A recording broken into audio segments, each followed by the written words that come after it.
Yeah. What up? This is J-Ro on the radio in the Swag Lab, giving you hip-hop, reggae, and R&B, and featuring foreign artists on KCSB 91.9 FM. We have one of the hottest underground rappers in the game right now, Emilio Rojas, on the phone from New York. What up, Emilio? What's going on? What's up, Swag Lab? How are you doing today? Is it cold over there? Good. It's hot. No, it's hot, yo. It's hot. It's like Miami hot out here. It's good, though. It's good. Well, I'm so excited to talk to you. I think you're such a talented individual. I've been following you a little bit. And just so the people know about you, tell the people how you got to this point in your career and where you grew up and everything like that. I'm from Rochester, New York. I live in New York now. I moved out here about 5-6 years ago. Mm-hmm. I linked with Green Lantern, who is also, ironically enough, from Rochester, New York. Oh, wow. We've been working together for the past 2 to 3 years. We've done 2 tapes. We're working on a 3rd tape now. The first tape is called The Natural. Second tape, which we just dropped maybe 4 or 5 months ago, is called Life Without Shame. Sorry, I had to look at the title because I forgot it. Oh, my gosh. And we're doing a project right now with BBC Ice Cream called Breaking Point. Oh, we're about to work on now. That sounds nice. You always get the best little, I don't know, you have like Stars and Straps, and now you got BBC. Look at you. It's tight. Yeah. We definitely, I feel like it's definitely a marked improvement too. Oh, from really? one company to the next. Yeah, definitely. Tight. Without taking any more shots. Okay. Well, let's talk about your mixtape, which is insane. I just want to tell you, I know every song on this mixtape because every track is good. I can't even help it. Every track is like on point, mixed perfectly. Your verses are insane. So let's talk about one of my favorite tracks, Life Without Shame, featuring Tennille. It's the 2nd track on the mixtape. You talk about how you have a passion towards music and how you talk about the music industry. Do you find yourself getting lost or like losing yourself in the hip-hop industry since you've been in the game for a minute? You think it's changed you at all? I mean, this industry will change anybody. It's just about whether or not you change for the better or change for the worse, right? Mm-hmm. And I think the way you change and the way you evolve has a lot to do with the people that you're around. And I think I've been lucky enough to be around some of the most talented and humble individuals and trustworthy individuals as well, which is really crucial. Like, my team is amazing. Like, my manager, Jonathan's really, like, he's one of my best friends, Aww. Like, one of my publicist, Max, these are people that I really trust. Green is, like, somebody who I really look up to and I really trust as well. And, he's been around everybody, so he knows how to make, like, somebody who's, like, really lyrical, pop, and more mainstream way, which is what he and I are working on. Like, he's worked with Nas, Jay, Eminem, and like me. You know what I'm saying? So it's like and me. Yeah, exactly. Like, just to be around that, like, he knows how to deal with a cat who's like lyrical like me, but he also sees the potential for us to, do these crossover records and hit a larger demographic. Like, this is about reaching as many ears as possible. Right. And I think that's been our goal, and we've really kind of stayed true to that while maintaining, ourselves in the mix of it because we're surrounded by so many good things. I think a lot of people lose themselves because they get caught up in this lifestyle or becoming like, there's a huge emphasis industry-wide on like making yourself a character yourself or exploiting like certain personality traits or idiosyncrasies and just exaggerating them to the point that you become kind of a cartoon character. And we haven't really done that, which I guess is a blessing and a curse because on one hand, there's no easy sell gimmick. Right. I don't wear pink, and I'm not like... Please don't. I'm not... You know what I'm saying? Like, but, at the end of the day, the music is what's going to last longer than the brand. Right. So the brand will turn people onto the music, but if you don't have music to back it up, then, you're just a flash in the pan. I was going to say, well, you definitely have really good music, so I think you're straight forever. Thank you. My other favorite track is So Alive. I don't know why. Every time I listen to this track, I'm like dancing. I'm like so excited about my life. I don't even know what's up. But you talk about haters and stuff in this track and like success and being with your love. You talk about love a lot. My favorite, I don't know why I cannot get over this line in this song when you say, the one that just got away, she just gave me another shot with her. I want to see the world with her, take her to somewhere tropical. Because I ain't into matching capes with matching hats. I just want a passport to have matching stamps. I die every time I hear that because I think it's the cutest thing I've ever heard in my whole life. How'd you think of that? I don't know. I just picture like Brazil, chilling with my boo, so happy. Nah. I love that line. I'm like dying. How'd you think of that, or where was your inspiration for that? Well, at that point, it was true. It was very true. Like, I was talking to this girl who, I felt like was somebody who got away. And, she was back in my life in a major way. And I value experiences with people more than I value, like, the, acquiring of goods or, like, I think experiencing something with someone you love is way more important and impactful than you going out on a shopping trip, why would I go to Madison Ave? Like, why were we going to go to Jimmy Choo when we could take that 2 G's and, like, we can go to Paris or something, like, it's a way better way to spend the money. Like, you make memories, and people that experience things together, I feel like, have, more of a chance of lasting because they're growing and changing together. But that didn't work out, so, Okay, really? Take that back. No, I'm just kidding. I'm just playing.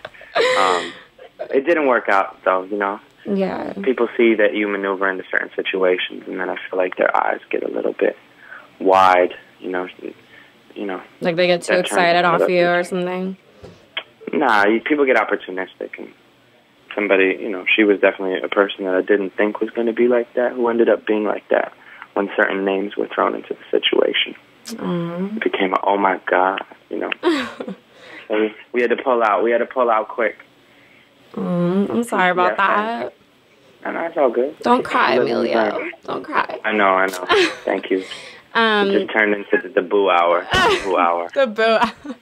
Okay. All right. Well, another track I want to talk about is Right to Stay. I know you've probably talked about this track a lot, but I just recently saw the video. This is very, very controversial. Like, when I heard it on the mixtape, I'm like, what is he trying to say? Like, is he for it? Like, I was confused because it's like, it's a conversation track. And I thought it was so talented how you thought to do that. But how did you get inspired for this, and how did you become so passionate about it and know about all these different violent situations that have been occurring? Well, I wrote Right to Stay. Okay, first of all, Right to Stay is a record that takes place between a corrupt immigration officer and a woman who's staying here illegally with her family. The story on the record is the immigration officer basically says to her, look, if you give me so-and-so favor, I will look the other way when it comes to reporting you or deporting you for your status or lack thereof, right? A lot of people were very outraged by the record. They thought I was being racist against Latinos and Mexicans. Now, I'm Venezuelan, and I view, like, the situation, like, the record was written in response to the immigration laws that were passed in Arizona by Jan Brewer and, that whole joke of an administration down there. Right. I'm kind of, at first when people were hitting me up on Twitter, like, enraged, like, yo, I want to kill you, like, on my mother, I'm going to kill you. Like, people didn't get the record, And at first I was, like, kind of taken aback by it, like, yo, what's up with this, But then I realized, like, that's the response that I needed. Like, people needed to be outraged. And when people stepped back from the situation and looked at it for what it was, like, they became aware of the fact that they were upset at the situation, not at me, because I was really just telling the story, and it's a true story. Like, that stuff happens all the time. Like, people are treated like second-class citizens, and I view it as a human rights issue. Like, I feel like just because someone's illegal doesn't give you the right to, take advantage of them and dehumanize them, and that's what that record's about, really. It's not about, like, me saying that immigration is wrong and people don't have a right to stay there. I'm actually saying the exact opposite. I'm saying that, people are here in this country pursuing the American dream, and, like, what's the point of even having this manifest destiny or, like, promoting any of this stuff that, we claim to stand for as a nation if we can't even give people basic human rights? Like, you're saying because someone doesn't have documentation that they don't deserve basic human rights, and I think that that's wrong. That's why I wrote the record. It was a response to, like, all that racial profiling and all that stuff that was going on down there at the time, and I really wanted to be provocative. I wanted to do something that would generate a discussion, not just, it's easy for me to get on a record and say, oh, like, this is wrong. Ask Jan Brewer, that's wrong, and people aren't going to think twice about that.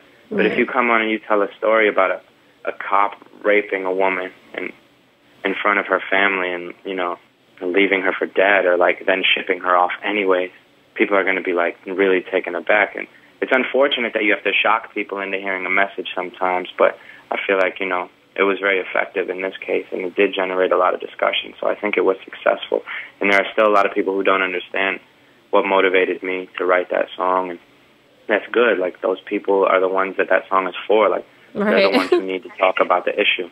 You know, they're the ones who need to speak about it and develop a better understanding. So. Wow, you are just so smart. What is up with you over there in New York? It's like, you know about a lot, you know. I really appreciate that. I'm learning. We're all learning. Reading books every day. Okay, I'm sorry. The last track I really want to talk about, because I'm a freaking nerd, is All Mixed Up. I don't know why I love this track, and I always laugh.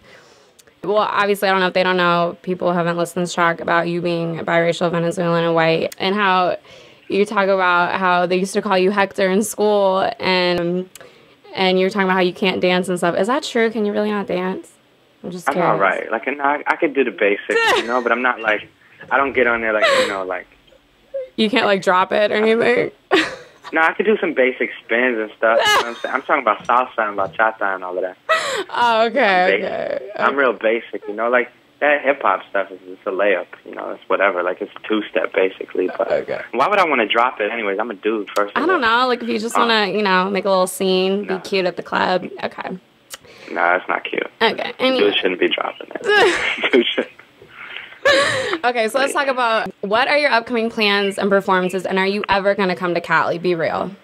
I mean, you know, we had a lot of promoters hit us up from Cali, and then they, you know, it just never works out, you know. We're in a good situation, though. Like, I'm talking to a lot of labels right now. I have a lot of, like, major label interest. We got a record at radio right now called Breaking Point, which is actually doing really well. Also, I'll be on tour in August with Wu-Tang in Australia. Really? Yeah. Congrats. That's so that'll be cool. I just got back from Europe. I was in Spain. You know, I do make my rounds. We just haven't started the United States leg of it. Because, you know, we're not ready for that yet. But we're dropping this EP with Billionaire Boys Club in end of August, I think. It's called Breaking Point. It's 8 records. We got Justice League on there, Green Lantern, V12 The Hitman, M Phases, some surprises. It's good. Okay. It's good. And Let me know. We got a lot of, I'm definitely going to let you know. We got a lot of exciting stuff. Like, I've been getting some really interesting phone calls from some pretty high-level artists, like top 5. Really? In the last couple of weeks. Yeah. So we're going to be good. Aww. Yeah.